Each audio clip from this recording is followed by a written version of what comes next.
ला पूजा पुस्दै हो म आमा के के ल सरी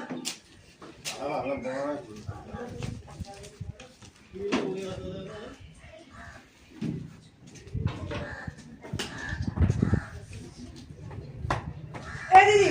के हो पूजा मैले दिनदिनै पोछा लाउँछु पुस्छु तपाईँ दिनदिनै अनि यसरी खिच्दै हिँडेपछि म भोलिदेखि माथि बस्छु तपाईँ तल आएर बस्छु अनि तपाईँहरू पुस्नु म हिँड्छु अनि थाहा हुन्छ कि ए कसरी पोछा लाउनु पर्दो रहेछ भनेर ए ल ल तिमी नि माथि बस तिमी नि बसेर गर म गेट बाहिर बस्छु हस्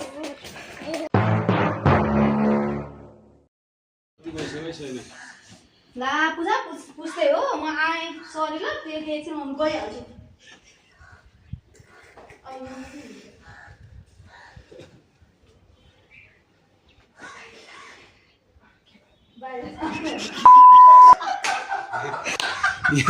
यहाँबाट नाम भित्र छिरे चाहिँ पज गर्दै यत्रो हाँस्छन् एकछिन त्यो स्टप गर्दै